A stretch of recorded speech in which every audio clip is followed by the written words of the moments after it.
സന്ദീപ് വാര്യരുടെ കോൺഗ്രസ് പ്രവേശനത്തെ പരിഹസിച്ച് CPI മുഖപത്രം ജനയുഗത്തിൽ ലേഖനം.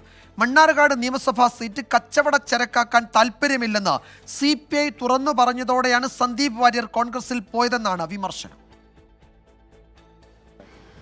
സന്ദീപ് വാര്യരുമായിട്ട് സംസാരിച്ചിട്ടുണ്ട്.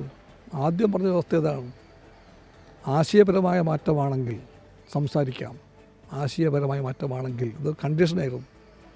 രണ്ടാമത്തെ വ്യവസ്ഥ ഒന്നും പ്രതീക്ഷിക്കാൻ പാടില്ല, നത്തിങ് ടു ഓഫർ. CPI പോലത്തെ പാർട്ടിക്ക് നിങ്ങളെപ്പോലത്തെ ആൾക്ക് തരാൻ വേണ്ടി കയ്യിലൊന്നുമില്ല. സംശുദ്ധമായ രാഷ്ട്രീയത്തിൻ്റെ അന്തസ്സാർന്ന രാഷ്ട്രീയ പ്രവർത്തനമല്ലാതെ മറ്റൊന്നും തരാനില്ല എന്ന് CPI സംസാരിച്ച വേളയിൽ ഖണ്ഡിതമായി പറഞ്ഞിട്ടുമുണ്ട്.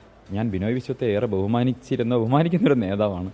അദ്ദേഹം ഈ ചർച്ച എന്ന് ഉദ്ദേശിച്ചത് അദ്ദേഹം ഈ ഫോണിൽ വിളിച്ച് എന്നെ സ്വാഗതം ചെയ്ത് തന്നെയാണോ ചർച്ച എന്ന് ഉദ്ദേശിച്ച് എനിക്കറിയില്ല. അദ്ദേഹം പറഞ്ഞ ഈ വാക്ക്, അദ്ദേഹം പ്രയോഗിച്ച വാക്ക് ഇതാണ്. ആ മലയാളത്തിലെ അദ്ദേഹത്തിൻ്റെ പ്രയോഗമാണ് എന്നെ അത് ഓർമ്മിച്ച് വയ്ക്കാൻ. സ്വച്ഛന്തമായ ഒരു രാഷ്ട്രീയ പ്രവർത്തനമാണ് ആഗ്രഹിക്കുന്നതെങ്കിൽ CPIയിലേക്ക് സ്വാഗതം എന്നാണ് പറഞ്ഞത്. അങ്ങോട്ടാണ് CPI സമീപിച്ചത്. ഞാൻ ഒരിക്കലും CPIയുടെ ഒരു നേതാവിനെ അങ്ങോട്ട് വിളിച്ചിട്ടില്ല, ഒരു നേതാവിനെ ഞാൻ പോയി കണ്ടിട്ടില്ല, അവരെന്നെയും വന്ന് കണ്ടിട്ടില്ല. ഫോണിൽ 2 കോളുകൾ, അതിലപ്പുറം ഒന്നുമില്ല. ഒരു പാർട്ടിയും കാലുമാറ്റക്കാരെ പ്രതീക്ഷിച്ചിരിക്കരുത് എന്നാണ് ജനയുഗത്തിലെ പ്രധാന വിമർശനം. സന്ദീപ് വാര്യർ CPIയുമായി ചർച്ച നടത്തിയിരുന്നു എന്ന് ബിനോയ് വിശ്വം വെളിപ്പെടുത്തിയത് ദിവസങ്ങൾക്ക് മുൻപ്. അതിന് സന്ദീപിന്റെ മറുപടിയും പിറകെ വന്നു. മണ്ണാർക്കാട് സീറ്റിനെ ചൊല്ലിയാണ് സന്ദീപ് വാര്യർ പിണങ്ങിയത് എന്നാണ് ലേഖനം. സീറ്റ് നൽകില്ലെന്നറിയിച്ചതോടെ സന്ദീപ് വാര്യർ കോൺഗ്രസിൽ അഭയം പോയി.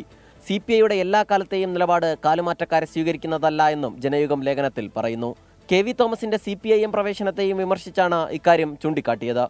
കുഴിയാനയെ ആനയാക്കരുത്, കാക്കയ്ക്ക് വെള്ള പൂശരുത് എന്നും പരിഹാസം. കാലുമാറ്റക്കാർക്ക് പ്രൊബേഷൻ കാലം പ്രഖ്യാപിക്കണം. 5 വർഷം സീറ്റും ബോർഡ് സ്ഥാനങ്ങളും നൽകരുതെന്നും ലേഖനത്തിൽ പറയുന്നു. വിമർശനം സന്ദീപ് വാര്യർക്ക് നേരെയെങ്കിലും കൊള്ളുന്നതത്രയും CPIM കൂടിയാണ്. 24 തിരുവനന്തപുരം.